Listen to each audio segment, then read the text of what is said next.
Hello friends, நான் உங்கள் அபிமானி சுதா. நம்ம இங்கே வந்திருக்கிற இடம் தெய்வக்குளம் காளியம்மன் திருக்கோயில் தான். இந்த தான் கும்பாபிஷேகம் பண்ணியிருக்காங்க.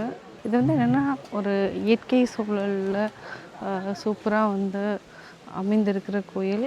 நம்ம இப்போ கோயிலுக்குள்ளே போகலாம்.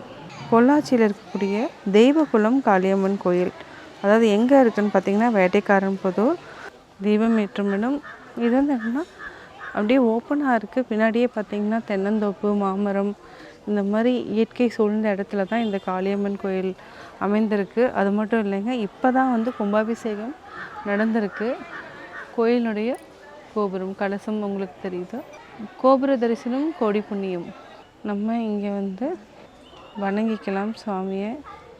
நம்ம இந்த பார்த்துட்டு இருக்கிற குளத்தினுடைய நீரை எடுத்துகிட்டு போய் தான் பொள்ளாச்சி டவுனில் இருக்கிற மாரியம்மன் கோயிலுக்கு தீர்த்தமாக அதாவது அங்கே எடுத்துகிட்டு போய் தான் வைப்பாங்க. இப்போ நீங்கள் பார்த்துட்டு இருக்கிற அந்த குடிசை என்னென்னா பழைய கோயில், அதாவது தெய்வக்குல காளியம்மன் கோயில் முதல்ல இப்படி தான் இருந்துச்சுங்கிறது தான் இங்கேயே போட்டிருக்காங்க. ஃபஸ்ட்டு என்னென்னா இதே காளியம்மன் கோயில் இந்த இடத்துல தான் இருந்திருக்கு. அதுக்கப்புறம் புதுப்பிச்சு அங்கே கொண்டு போயிருக்காங்க மூலவரை. இது பழைய கோயில். இங்கேயே என்னென்னா அந்த பழைய கோயிலில் இன்னும் சக்தி இருக்குது என்பதை நம்பி இங்கே என்னென்னா நிறைய பேர் எலுமிச்சம்பழம் குத்தி, சம்டைம்ஸ் என்னென்னா அவங்களுடைய வேண்டுதல் நிறைவேறணும் அப்படிங்கிறதுக்காக எலுமிச்சம்பழத்தை சூளத்தில் குத்தி வேண்டிக்குவாங்க. இங்கே பார்த்திங்கன்னா தீபம் எரியறதுக்கான இடம் வச்சுருக்காங்க. நம்ம வேணும்னா எண்ணெய் இதில் ஊற்றிக்கலாம்.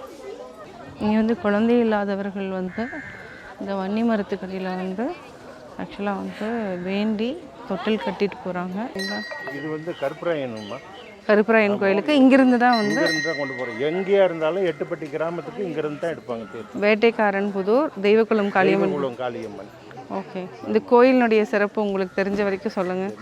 எங்களுக்கு தெரிஞ்ச வரையில் அந்த தீர்த்தம் தான் எல்லா பக்கமும் போகும். ஓகே, 100 வருஷம் பழமையான கோயில். 100 வருஷம் பழமையான கோயில். அந்த அதுக்கு மேலே தான் இருக்குங்க. ஓகே, எனக்கு எங்கள் தாத்தா காலத்துக்கு ஒரு 4 தலைமுறையே சொல்லியிருக்கிறாங்க. தெய்வக்குல காளியம்மன் கோயில் இந்த ஏரியாவுக்கு சுற்றுப்பட்டு 120 கிராமத்துக்கு எல்லாமே இங்கிருந்து தீர்த்தம் கொண்டு ஆமாம், எல்லாத்துக்கும் நல்லா வருதுங்க. கோயிலுடைய சிறப்பு என்னன்னு சொல்லுங்க. காளியம்மன், கற்பனசாமி, மணக்கடாத்தா, காளியாத்தா, கருப்பராயா, அவ்வளவுதான். எங்கள் குல தெய்வம் அங்கே பரம்ப குளம் போகிற இடத்துல இருக்குது. ஆமாம் கண்ணு, ஆமாம். அதே மாதிரி தான் நாங்களும் வாங்கி இப்போ சாமி எடுத்து விட்டுருக்குறோம்ல. ஆமாம் கண்ணு, இந்த கோயிலில் தீர்த்தம் தான் ரொம்ப விசேஷம்னு சொல்கிறாங்க. பூரா தண்ணி குழாயே தானாக பொங்கி வருமகனோ. இதில் தான் 2லையுமே அலாம் எடுத்துட்டு இருந்தாங்க.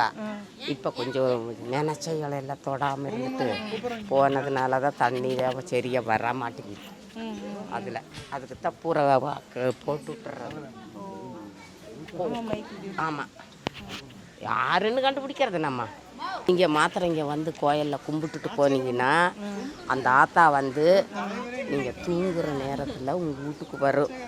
என்ன அதே சாமியை உங்களை பார்த்துட்டு வந்துடும். ஆமாம், நானும் ஆமாம் கண்டிப்பாக இருக்குது. ஆமாம் கண்ணு, ஒரு சாமியா கறியா மீனா முட்டை எதுவுமே சாப்பிட மாட்டாங்கன்னு தொடாமல் இருக்கிறாங்கல்ல. அவங்க அங்கே வர்றாங்கன்னா தள்ளி போகணும். 5 பேர் இருக்கிறாங்க என்றதில் இந்த கோயிலில். இங்கே மணக்கடாத்தாள், காளியாத்தா, கருப்பராயா, இந்த ஆத்தா, அவ்வளவுதான். நாங்கள் திருடக்கூடாது, பொய்யும் சொல்லக்கூடாது. அப்பேறப்பட்ட சாமிகன்னு அதுக்கு தப்ப நான் கரெக்டாக அம்மனிக்கிட்ட சொன்னால் போதும் அப்படின்னு இப்போ நான் நிற்கிறேன். இதாங்க, இதை வச்சுக்கோ. சரிம்மா, ரொம்ப நன்றிம்மா. அதெல்லாம் நல்லதே நடக்கும். நீங்கள் என்ன பண்ணுறீங்கன்னா இத்தனோடு திண்ணீர் இங்கிருந்து எடுத்துகிட்டு போய் அதில் கலக்கி நீங்கள் குளிச்சுட்டு இப்படி வச்சுட்டு போனீங்கன்னா எல்லாருக்குமே உங்கள் மேலே நல்லது வரும். பொள்ளாச்சிலே பார்த்திங்கன்னா நிறைய கோயில்கள் இருக்குது. அதே மாதிரி இது சக்தி வாய்ந்த காளியம்மன்னு சொல்கிறாங்க. பொள்ளாச்சி, கோயம்புத்தூர் போனீங்கன்னா கட்டாயம் இந்த கோயிலுக்கு விசிட் பண்ணுங்கள். காளியம்மனின் அருளை பெறலாம்.